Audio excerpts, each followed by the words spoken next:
마태복음 4장 1절에서 11절까지 말씀입니다. 네, 다 찾으신 줄 알고 말씀의 뜻을 생각하시면서 저와 여러분이 한 절씩 교대로 읽도록 하겠습니다. 제가 먼저 1절 말씀 읽겠습니다. 그때에 예수께서 성령에게 이끌려 마귀에게 시험을 받으러 광야로 가사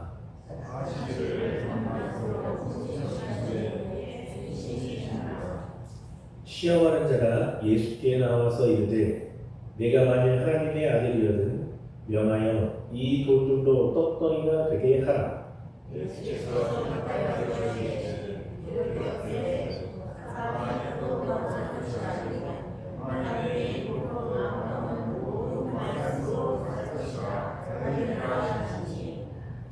이에 마귀가 예수를 거룩한 성으로 데려다가 성전 꼭대기에 세우고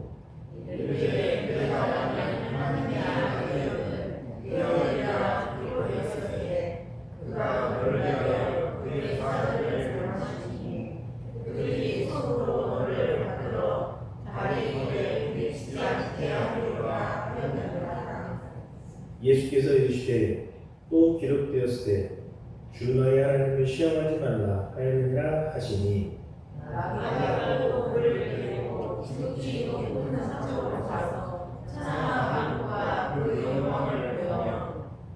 이르되 만일 내게 엎드려 경배하면 이 모든 것을 내게 주리라.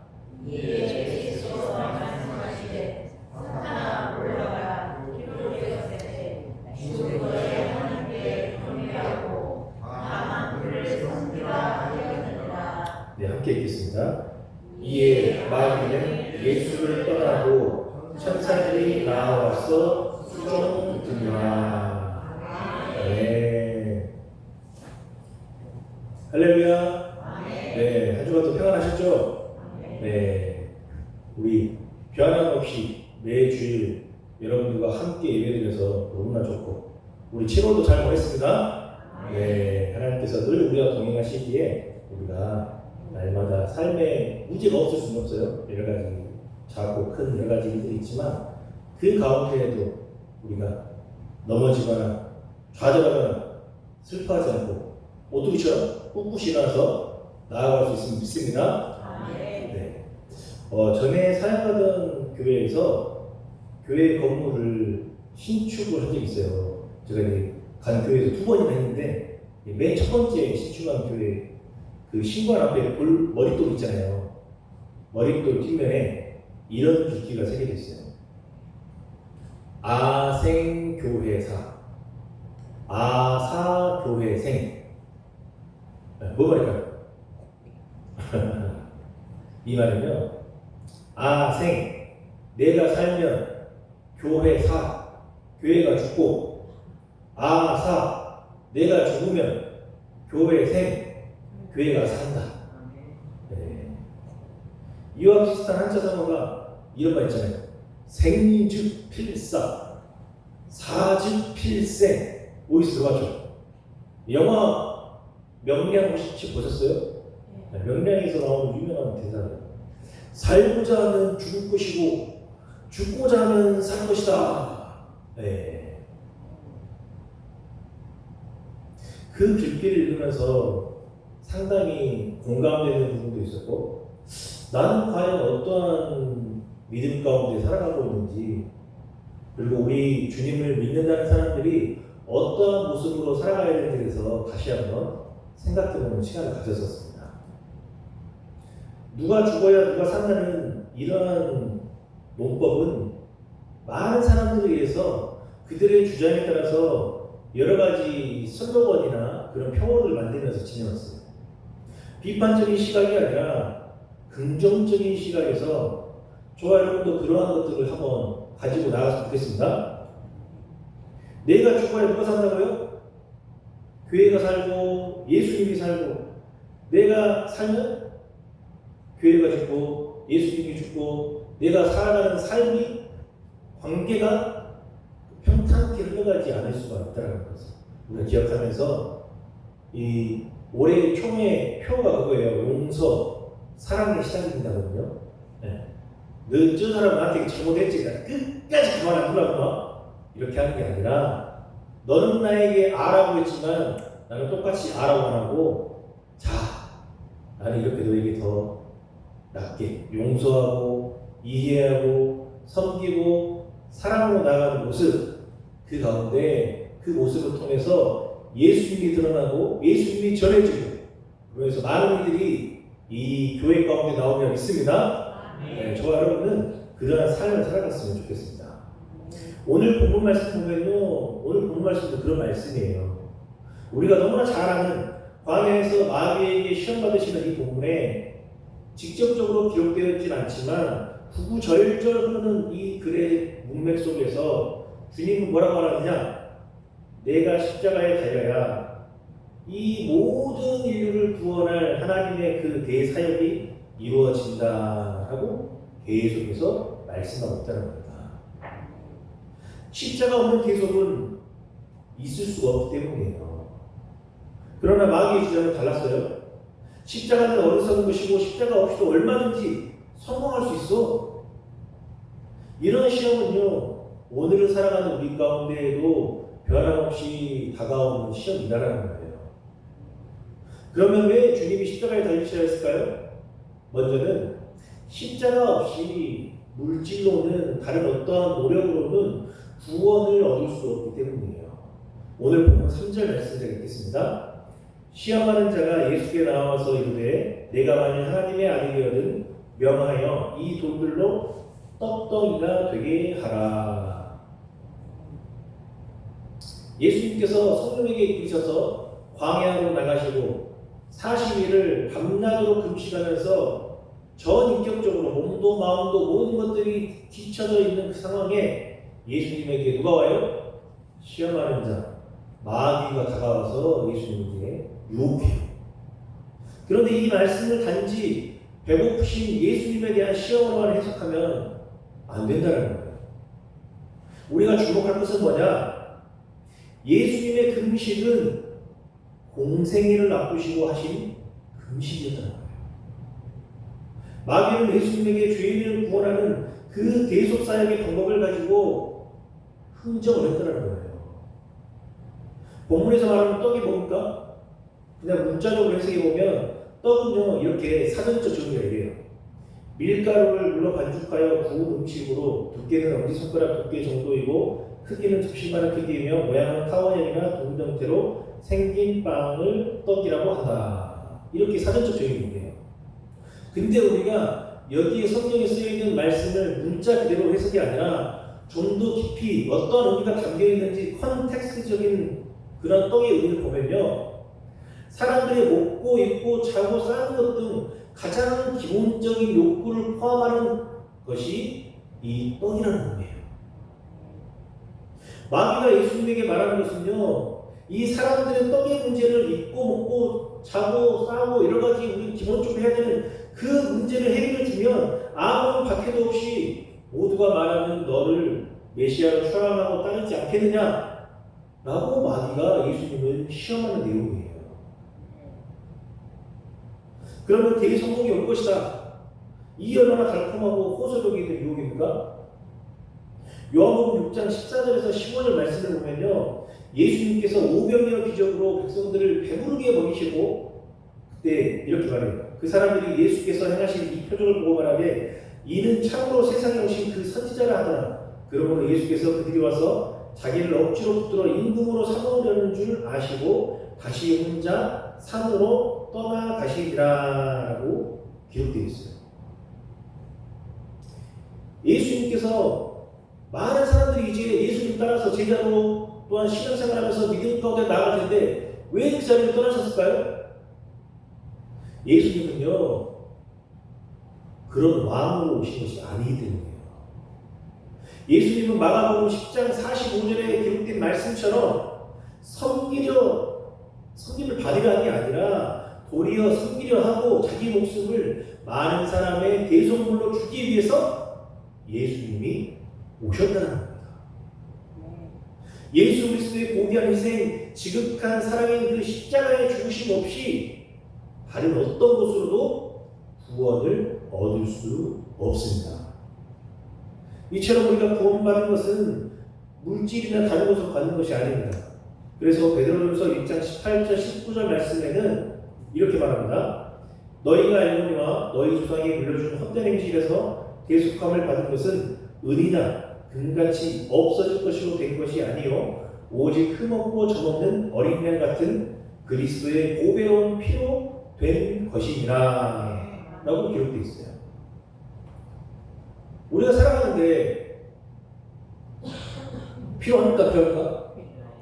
필요하죠. 필요해요. 분명히. 물질은요 우리의 삶에 절대적으로 필요합니다. 돈이 없으면 어때요? 물 한 모금도 마시기 힘들어요. 요즘에 물이 많이 애기들처럼 필요하지 않잖아요. 그렇죠? 하나님의 사역에도 마찬가지예요. 제가 사역을 하는 거에도요 물질이 꼭 필요해요. 전도를 하려면 뭐가 필요해요? 네, 그냥 가서 하면 잘 안 돼. 관심도 안 끌어줘. 뭘 하나 딱 손에서 들고 내밀잖아요. 뭐 돼? 그때서 다 쳐다보고 귀에 살짝 이야기를 들어보고 그러시냐고 이야기가 끝나면 그걸 받고 이제 가죠. 전도를 하는 거에도 전도용품을 사야 되고 여러 가지가 필요하다는 거예요. 물질은요 날개와 같아요. 우리의 사역에도 물질에 큰 날개가 붙으면 상상할 수 없이 큰 일을 할 수가 있다는 겁니다. 그래서 물질은 하나님이 주시는 귀한 복입니다. 우리 모두는 물질의 복을 받아야 됩니다. 네, 받으셨죠? 그리고 이미 받고 계시고 앞으로도 우리 자녀들 가운데도 하나님께서 물질의 복을 주시리라 믿습니다. 그래서 물질은 하나님이 주신 귀한 복인데 하지만 우리가 물질로 구원을 얻는 것이 아니라는 말씀이에요. 부자라도 예물을 많이 드려도 선한 일을 많이 해도 그것만으로는 구원을 받을 수 있다 없다? 구원을 받을 수 없어요. 그래서 예수님은 오늘 본문 4절 말씀에서 이렇게 말합니다. 사람이 떡으로만 살 것이 아니요 하나님의 입으로부터 나오는 모든 말씀으로 살 것이라 하였느니라. 이렇게 말씀하시면서 마귀가 주는 그럴듯한 물질적인 제한을 물리치셨습니다. 물질은 살아가는데 꼭 필요하지만 물질로만 하나님의 나라에 들어갈 수 없다는 것을 기억하시면서 우리의 필요를 채우시고 이끄시는 십자가 그 생명의 예수 그리스도만 바라보며 나가는 저와 여러분이 되시길 간절히 소망합니다. 왜 예수님은 또한 십자가에 달리셔야 했는가? 십자가 없이 어떤 능력으로도 구원을 얻을 수 없기 때문입니다. 오늘 본문 5절에서 6절 말씀을 제가 읽겠습니다. 이에 마귀가 예수를 거룩한 성으로 데려다가 성전 꼭대기에 세우고 이르되 내가 만일 하나님의 아들이거든 뛰어내리라. 기록하였으되 그가 너를 위하여 그 사자들을 명하시리니 그들이 손으로 너를 받들어 발이 돌에 부딪히지 않게 하리로다 하였느니라. 두 번째 마귀의 시험도 참으로 달콤해요. 성경 말씀까지 인용하면서 유혹하는데 시편 91편 11절 12절 말씀을 인용합니다. 제가 읽어볼게요. 그가 너를 위하여 그의 천사들을 명령하사 네 모든 길에서 너를 지키게 하시니라. 그들이 그들의 손으로 너를 붙들어 발이 돌에 부딪히지 아니하게 하리로다. 마귀도 말씀을 알고 있어요. 그래서 그 말씀을 이용해서 예수님을 그럴듯하게 유혹하고 넘어뜨리기도 하는 거예요. 마귀는 기사와 이적으로 예수님의 전지전능성을 보이려고 시험합니다. 만일 오늘 앞에서 거룩한 성 높은 성전 꼭대기에서 뛰어내려서 표적을 보이면 모두가 예수 그리스도를 메시아로 섬길 것이다 라는 말이에요. 그렇지 않죠? 진짜 그럴 것 같잖아요. 높은 데서 뛰어내렸는데 예수님이 멀쩡하게 살아 뛰셔. 와 진짜 하나님 아니구나 하고 사람들이 올 것 같잖아요. 사도행전 8장을 보면요. 초대교회 당시 사마리아에 큰 능력의 마술사 시몬이 있었어요. 마술이 뭔지 아시죠? 마술은요 눈속임이에요. 그런데 이 시몬의 마술 실력이 얼마나 뛰어났는지 그 사마리아 사람들이 낮은 사람부터 높은 사람까지 다 따르면서 이 사람이 크다라고 추앙을 했다는 거예요. 시몬 또한 자기를 뭐라 했냐? 사도행전 8장 5절에 보니까 자칭 큰 자. 자기가 스스로 큰 자래요. 자기가 눈속임을 해놓고 자기는 능력이 있고 모든 것을 사실 있다라고 그렇게 말하고 다녔다는 거예요. 그러면서 그가 하나님 행세를 했어요. 그러나 남은 설교도 누구를 못 속여요? 하나님과 자기 자신을 못 속여요. 거짓말하는 사람도 다 알아. 자기는 알아요. 다른 사람은 몰라도. 근데 사도들이 안수에서 성령을 받는 것을 보고 능력이 나오는 것을 보고 돈을 줘서 그 성령을 사서 자기도 성령을 주는 자가 되게 해달라고 막 이제 자기가 들어와서 부탁을 하는 거예요. 그러다가 베드로에게 저주받고 뜻을 이루지 못했지만 나중에 자신의 위대함을 보여주려고 높은 곳에서 뛰어내렸다가 어떻게 됐을까요? 네, 죽고 말았어요. 일반적인 사람들은 다 죽게 됐어요. 만약 그가 거기서 성공했다면 아마 그는 거짓 메시아로 등극했을지도 몰라요. 기적 앞에 놀라지 않을 사람이 한 사람도 없겠죠? 원래 유대인들은요, 표적, 표적, 기적, 이적, 이런 것들을 당하고 입에 달고 사는 사람들이 유대인이에요. 그렇게 표적을 좋아했다는 거예요. 마가복음 8장 11절에도 보면요, 바리새인들이 예수님께 하늘로부터 오는 표적을 구하는 것이라고 했어요. 그만큼 표적을 좋아하는 사람들이니까 성전에서 뛰어내리는 큰 표적을 보여주면 좋아할까요? 안 좋아할까요? 네, 완전 그냥 예수님의 그냥 완전 팬클럽, 온전한 팬클럽이 됐겠죠. 네. 그러나 십자가 대속 없이 그 어떤 표적으로도 구원할 수 없음을 예수님 아시기 때문에 신명기 6장 16절 말씀을 인용해서 말씀하셔요. 예수님. 뭐라 그랬냐? 기록되었으되 주 너의 하나님을 시험하지 말라 하였느니라. 마귀가 구약의 말씀을 인용해서 이렇게 하니까 예수님 또 어떻게 했어요? 똑같이 말씀을 가져와서 말씀으로 하나님의 사역에 이적이 필요 없는 것이 아니에요. 네, 제가 어린 시절에 70년대, 80년대에는요 무수한 이적이 일어나는 것을 저도 어렸을 때 봤어요. 중병이 나음받고 앉은 사람이 일어나고 그로 인해서 교회마다 사람들이 꽉 차고 넘쳤어요. 여기서 우리가 잘 이해해야 되는 것이 있어요. 성령의 표적을요 샤머니즘 정도로 간단하게 해석해서는 안 된다는 거예요. 요한복음 14장 11절 말씀에서 보면 이렇게 말합니다. 나를 믿는 자는 나의 하는 일을 저도 할 것이라. 또한 마가복음 16장 20절 말씀에도요 이렇게 말해요. 제자들이 나가 부름 전파할세 주께서 함께 역사하사 그 따르는 표적으로 말씀을 확실히 증언하시리라. 성령의 역사는요 2000년 전이나 70년대 80년대나 지금 현재나 다를까요? 동일할까요? 동일합니다. 다만 우리의 마음에 성령님의 능력을 믿는 간절함이 있냐 없냐 그 차이인 거예요.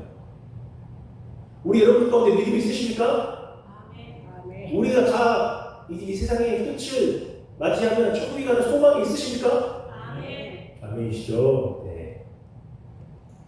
놀라운 기적을 행하실 것을 믿는다면 우리가 지금 이 시간에도 저와 여러분에게 표적이 필요하면 하나님은 분명히 주십니다. 아멘. 말씀을 믿고 순종하면 주님께서 우리의 아픈 곳에는 치료자가 되어주시고 문제의 해결자가 되어주시고 묶여있는 것들을 풀어내시고 자유케 하시심을 믿으시면 지금 이 순간에도 하나님은 역사하십니다. 우리의 물질도 그렇습니다. 물질의 은사를 기복신앙으로 몰아세우지 말아야 합니다. 기복신앙 아시죠? 복에 기반한 신앙으로 복을 위한다면 하나님을 믿을 수도 버릴 수도 있는 그런 복의 본의가 기복신앙이에요. 복을 주면 믿고 복을 안 주면 안 믿고. 물질의 은사는요, 기복신앙과는 또 달라요. 물질의 은사는 하나님이 주시는 것으로 하나님 나라를 위해서 대단히 필요한 은사라는 거예요. 그렇지만 분명한 것은 뭐냐? 물질로도 능력으로도 그 무엇으로도 구원에 이를 수가 없고 오직 예수 그리스도께서 저와 여러분을 위해서 십자가에서 피 흘리신 그 복음만이 우리를 구원할 수 있다는 사실입니다. 십자가 다니심이 없이도 구원할 수 있는 길이 있었다면 주님께서 십자가에 달리지 않으셨을 것이라는 거예요. 우리의 능력이고 소망이신 주님만을 붙드시면서 간절히 주님과 동행하며 나가는 삶이 되시길 소망합니다. 마지막으로 왜 예수님께서 십자가에 달리셔야 했을까? 십자가 없이는 그 어떤 위대한 비전을 갖고도 구원을 얻을 수 없을 뿐만 아니라 마귀를 숭배하는 잘못된 그런 모습으로 나갈 수 있기 때문에 예수님께서는 십자가에 달리셨다는 거예요. 오늘 보면 8절, 9절 말씀을 제가 읽겠습니다. 마귀가 또 그를 데리고 지극히 높은 산으로 가서 천하 만국과 그 영광을 보여 이르되 만일 내게 엎드려 경배하면 이 모든 것을 내게 주리라. 누가복음 4장 6절 말씀에는요 이렇게 기록되어 있어요. 이르되 이 모든 권위와 그 영광을 내가 내게 주리라. 이것은 내가 넘겨준 것이므로 내가 원하는 자에게 주노라. 마귀는 자기가 타협하면요 아무 수고 없이 아담이 잃어버렸던 왕관을 회복할 수 있다라고 말을 했어요. 지금 유대인들의 메시아만이 아니라 세계 천하 만국의 통치자가 되어야 하지 않겠느냐라고 말하고 있는 거예요. 이 얼마나 달콤하고 엄청난 비전을 마귀가 제시하고 있지 않습니까? 단 조건이 뭐냐? 자기에게 경배하는 거예요. 자기를 교주로 삼라는 거예요. 근데 이게 진짜입니까? 거짓말입니까? 거짓말 100%예요. 100%. 만약에 이 말을 듣는다면 예수님마저도 그 마귀의 종이 수하의 사람이 될 수밖에 없다는 거예요. 그래서 예수님은 뭐라고 말씀하시느냐? 또 구약의 말씀을 인용해서 말씀하죠. 신명기 6장 13절 말씀을 인용해서 오늘 본문 10절 말씀입니다. 사단아 물러가라. 기록되었을 때 주 너의 하나님께 경배하고 다만 그를 섬기라 하였느니라. 이렇게 말씀하시면서 물리치셨습니다. 꿈도 비전도 좋지만 나에게서 난 것이라면 나를 넘어뜨리려는 사단의 유혹일 수 있습니다. 또한 비전이 과하고 지나치면 그것이 우상이 될 수도 있습니다. 이처럼 예수님께서 십자가에 달리신 복음 말고는 다른 방법이 없습니다. 고린도후서 11장 4절 말씀에서는요 이렇게 말해요. 만일 누가 가서 우리가 전파하지 아니한 다른 예수를 전파하거나 혹은 너희가 받지 아니한 다른 영을 받게 하거나 혹은 너희가 받지 아니한 다른 복음을 받게 할 때에 너희가 잘 용납하는구나 라고 책망하는 내용이 기록되어 있어요. 그래서 우리가 누가 어떤 달콤한 말을 해도 속지 마시기 바랍니다. 꿈에 우리가 상상하는 모습에 예수님이 나타났어. 머리가 길게 빠마 머리에 흰색 딱 평평한 옷을 입고 딱 수염 살짝 입고 해가지고 그리고 지원아 너는 오늘 뭘 해야 된다. 너는 앞으로 뭘 하게 될 거다. 아이고 예수님 말겠습니다 하고 꼴 딱 해갖고 이대로 해야지. 이게 맞을까요? 안 맞을까요? 맞을 수도 있고 안 맞을 수도 있지만 우리가 이런 것들에 맹목적으로 믿고 따르는 그런 모습이 되어서는 안 된다는 거예요. 예수님의 모습으로 다가와도 다정한 손길로 다가와도 성경 말씀을 더욱더 붙들고 기도하면서 또한 그런 예언이나 이적이나 기적을 또한 어디 가서 막 기도원 이렇게 하면 말하잖아요. 감사도 올려놓으면 예언 기도도 주시고 말씀도 주시고 하잖아요.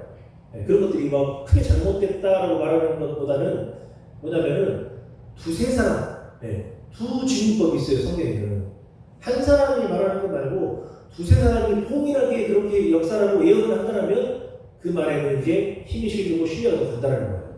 네. 예언도 그렇습니다. 여러 가지 뭐 혹시나 그런 자리에 갈 때에 한 사람이 아니라 두세 사람이 동일한 내용을 말씀한다면 그것에는 신뢰가 간다는 거예요. 이제 말씀을 맺고자 합니다. 마귀는 예수님을 떠나서 마지막 겟세마네 동산에서 또다시 시험했습니다. 그러나 예수님은 이렇게 기도했어요. 내 뜻대로 마옵시고 아버지의 원대로 되기를 원하나이다 하면서 마지막 사단의 시험을 이기셨다는 거예요. 사랑하는 성도 여러분, 왜 주님이 십자가에 달리셔야 했습니까? 십자가 없이 물질로도 구원을 받을 수 없기 때문이에요. 십자가 없이 어떤 능력으로도 구원을 얻을 수 없기 때문입니다. 그리고 십자가 없이는 그 어떤 위대한 비전이 있다 할지라도 구원을 얻을 수 없기 때문이에요. 우리는 오직 예수 그리스도 그 분이 죽으셔서 그를 믿는 자마다 우리 모두는 살게 되었습니다. 마귀의 시험은 지금도 계속되고 있습니다. 우리에게 가장 취약한 그러한 부분을 교묘하게 파고 들어와요. 의식주, 먹고 입고 자는 것, 또 돈, 명예, 그 다음에 권세, 때로는 자녀, 가족의 부분, 우리의 필요를 알고 우리의 가장 연약한 부분을 마귀가 알까 볼까요? 알고 있어요, 분명히. 예수님께서는 이 모든 것들을 뭐로 이셨어요? 하나님의 말씀으로, 구약의 말씀을 계속 이용해서 말씀하시면서 말씀으로 이루셨잖아요. 우리 가운데 경제적인 문제, 자녀의 문제, 건강의 문제로 어려움이 있고 우리의 신앙이 흔들리는 분들이 우리 가운데 있으리라 믿습니다. 이럴 때일수록 우리가 뭘 해야 되냐? 기도하면서 약속의 말씀을 더욱더 굳건히 붙잡으면서 다른 세상의 방법이 아니라 하나님의 방법으로 언제까지 기도해요? 이루어질 때까지. 맞아요.